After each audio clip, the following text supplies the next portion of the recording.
July 28, Blood Moon.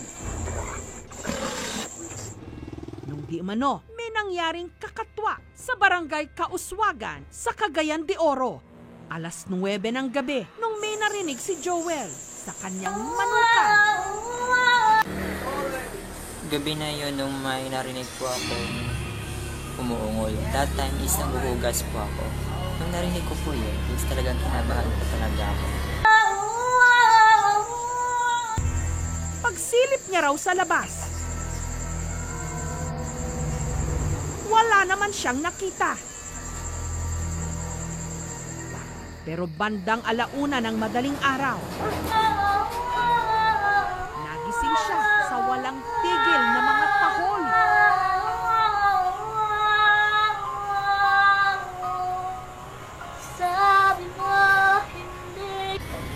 Nung nagising po ako sa tunog na umuungol, talagang nakakatakot. Kasi that time is natutulog po ako patayo. Nung nagising po ako, talagang Kinaumagahan, laking gulat na lang daw niya sa tumambad sa kanya. 21 sa mga alaga niyang manok patay. Kinaumagahan po is nakita ko po yung manok patay. Patay po lahat. Kaya patay po talaga ako sa tatay ko nito kasi patay po talaga ako. Makalipas ang 2 linggo, 10 pa sa mga manok ni Joel ang namatay. At nito lang Martes, 2. Hindi raw naniniwala si Joel na aso ang may kagagawan nito. Feeling ko kasi hindi po talaga aso ang pumatay sa kanila. Kasi yung aso namin is nakatali. So feeling ko po talaga sigbin. Sigbin na namigil ako sa sigbin. Ang sigbin, kinatatakutang bahagi ng ating alamat. Nahahawig daw sa kambing na walang sungay. Ang tenga, sinlaki ng palad ng tao.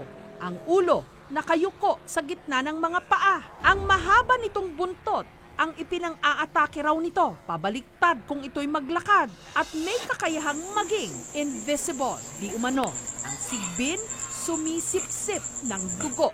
Mostly, ang sigbin is commonly naka-encounter sa kanya is yung mga taong nakatira sa bulubundukin, yung malapit sa forest, or yung mga farmers.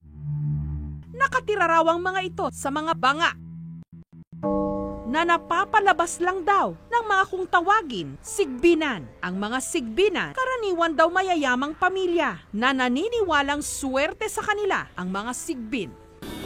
Malakas ang kutob ni Joel. Sigbin ang umatake sa kanyang mga alaga. Meron daw kasi talagang sigbin sa kanilang barangay. Tapos meron po akong nabalitaan is yung kapitbahay namin is nag-aalaga po sila ng sigbin. Hindi ako sa mga kapitbahay kasi sila nag-aalaga ng ganun. Kaya shout out mo sa mga kapitbahay ko. Ipatulog po ko kayo. Justisya po kailangan ko para sa mga manok po. So itong bakas na ito, nakikita nyo, bakas po sigbin. Siya po nagawa ito. Yan. Tapos, ganito. Ayan ito. Kita nyo to. Sigbin po ang naggawa nito. Inamot niya, ganun. Dahil dito, nagdesisyon si Joel na putulin ang mga punong di mano pinagtataguan ng sigbin. Fake news po si Jessica. Hindi po puno yung pinutol ko, kundi halaman. Nagigil ako sa Jessica niya na fake news yan, fake news. Ito po yun.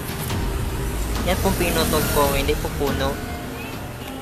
Sigurado si Joel, hindi peste ang dumali sa kanyang mga manok. Kaya hindi po peste ang pumatay sa mga manok kundi sigbin. Kasi yung mga manok po namin is kompleto po yung mga vitamins nila, mga inalagaan po namin. Pero hindi lang pala si Joel ang naniniwalang may sigbin sa Kauswagan. Pati ang kanyang ina, nakakita na raw nito. Nung gabi na yun, is nakita ko po talaga yung sigbin. Sigbin po talaga yung parang aso, parang dinosaur, parang zebra.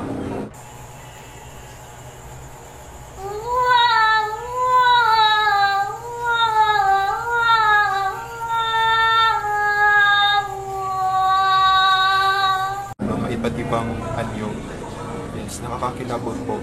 Ang mas nakakakilabot po is yung tunog niya.